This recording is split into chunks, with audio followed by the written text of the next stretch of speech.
Happy new year, happy new year, happy new year. তোমরা ভাবছো যে আমি পাগল হয়ে গেলাম। মানে প্রায় জানুয়ারি শেষ হয়ে যাবে এইরকম মুহূর্তে আমি সবাইকে বলছি হ্যাপি নিউ ইয়ার। যাই হোক, এখন বলছি তো এখনই হচ্ছে হ্যাপি নিউ ইয়ার।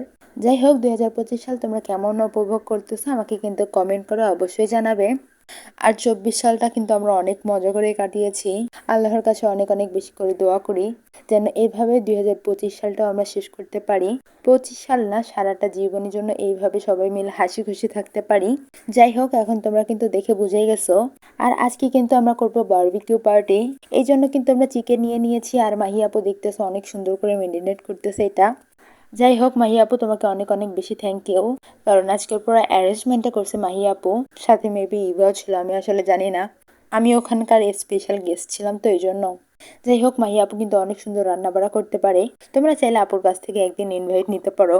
যাই হোক, এখন আমি টক দই দিচ্ছিলাম। এখন কিন্তু তোমাদের সব মাখানো শেষ, এই জন্য টক দই দিচ্ছিলাম। আপু বলতেছিল অনেক বড় একটা চামচ নিছো, এত বড় চামচ তুমি কোথায় পাইলা? যাই হোক, মাখানোর সময় কেন এই টক দইটা দেয় আমাকে কিন্তু এখনই কমেন্ট করে জানাতে পারো।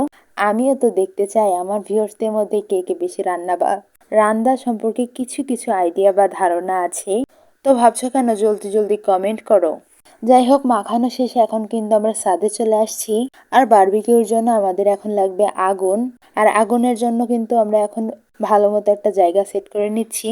আর চারিপাশে না সবাই পিকনিক করতেছিল, মানে happy new year, happy new year একটা ভাইবস দিচ্ছিল।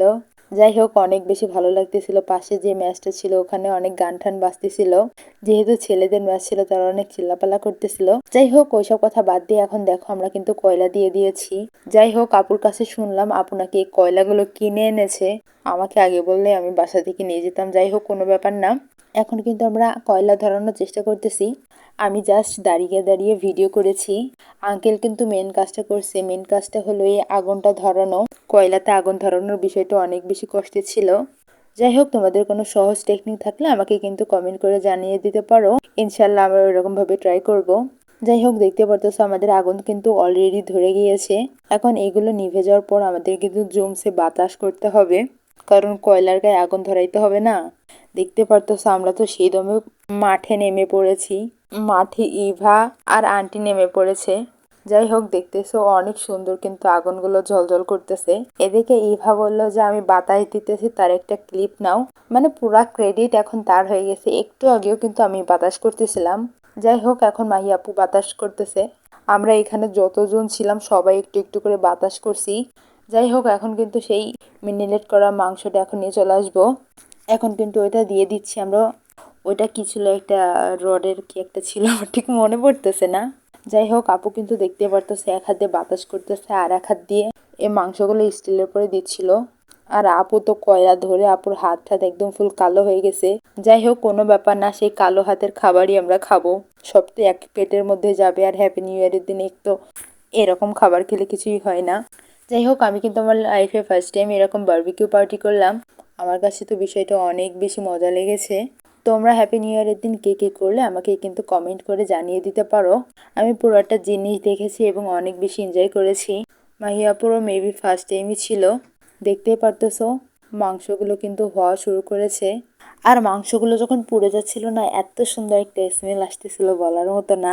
আর এদিকে দেখো হাতের কি অবস্থা হয়ে গেছে, মানে রাঁধুনি হইলে যা হয়। আর এক সাইড কিন্তু সেদ্ধ হয়ে গেছে, মানে পুড়ে গেছে, এই জন্য কিন্তু আমরা উল্টিয়ে পাল্টিয়ে নিচ্ছিলাম। আর এইদিকে তো বাতাস চলতেই আছে, কারণ কয়লা যদি থেমে যায়, আগুন যদি নিভে যায় তাহলে আমাদের বারবিকিউ হবে না। এই জন্য কিন্তু আমরা সবাই মিলে বাতাস করতেছি। আঙ্কেলকে বললাম যে ফ্যান দিতে, তো ফ্যানের কোনো লাইন না থাকার কারণে আমরা কিন্তু বাতাস করতেছিলাম। বাহিরেও অনেক শীতও ছিল সেই দিন। আর প্রায় 2 ঘন্টার মধ্যে আমাদের বারবিকিউ রেডি। দেখতে কতটা মজা লাগতেছে, আমার তো এখনই আবার খাইতে ইচ্ছা করতেছে। এখনো আরো অল্প কিছু বাকি ছিল। আর এদিকে তোমাদের সকলের প্রিয় ইভা দেখি সালাদ কাটতেছে। তার সালাদ কাটা দেখে তো আমি পুরাই ফিদা হয়ে গেছি। একটা মোটা, একটা চিকন, একটা একদমই পাতলা। যাই হোক, তাকেও অনেক বেশি থ্যাঙ্কস, সেও অনেক বেশি কষ্ট করেছে। একটা প্রবাদ আছে না, 10 মিলে করি কাজ, হাইরে জিতে নাহি লাজ। আর এদিকে এসে আমি একটু বাগান বিলাসের ভিডিও করতেছিলাম। এটা যে এত জোশ লাগতেছিল, মাসাল্লাহ মাসাল্লাহ, সবকিছু একটু করে ভিডিও করে রেখেছি। আর এদিকে আপু আমাদের সকলের জন্য কেক বানিয়েছিল। কেকটা কিন্তু অনেক বেশি মজা হয়েছিল। আর আপু আমাকে বলেছিল এই কেকটা যেন আমিই কাটি। বুঝতে পারতেছো আমার পরে কত দায়িত্ব। ভাবা যায় এখন আমি বড় হয়ে গেছি। যাই হোক, কেকটা কিন্তু আমি অনেক পিস করেছিলাম এবং সুন্দর করে পিস করেছিলাম। আপু অনেক বেশি ভয় পাচ্ছিল, কারণ আমরা ওখানে ছিলাম প্রায় 17-18 জন। 17-18 জনের একটা কেক হবে কিনা, এই জন্য দেখো আমি কতগুলো পিস করছি। সারাদিন অনলাইনে খাবারের ভিডিও দেখলে পিস করা শিখবো না তো কি শিখবো বলো। যাই হোক, থ্যাঙ্কস টু আপু। কেকটা কিন্তু অনেক বেশি মজা ছিল। আর এখন কিন্তু প্রায় 12টা বেজে গেছে, এখন আমরা সবাই খাচ্ছি, কারণ রান্না করতে করতে আমাদের অনেক বেশি লেট হয়ে গিয়েছিল। তিন ব্লগার হইলে যা হয়, খাবার আগেও ব্লগ, খাওয়ার শেষেও ব্লগ করতেছি আমরা সবাই। আর এই সালাদটাও কিন্তু অনেক বেশি মজা ছিল। মানে আজকে সবকিছু অনেক বেশি মজা ছিল, কারণ এত কষ্ট করে বানিয়েছি, মজা তো লাগবেই, তাই না? আজকের ভিডিওটা এই পর্যন্ত। সবাই ভালো থাকো, সুস্থ থাকো। আল্লাহ হাফিজ, take care, thanks for watching, আর সবাইকে হ্যাপি নিউ ইয়ার। নতুন বছরে সবার জন্য অনেক অনেক বেশি দোয়া থাকবে, এবং আল্লাহর কাছে দোয়া করছি তুমি যে নিয়তে নতুন বছর শুরু করছো সেটা যেন আল্লাহ তোমাকে পূরণ করে দেয়।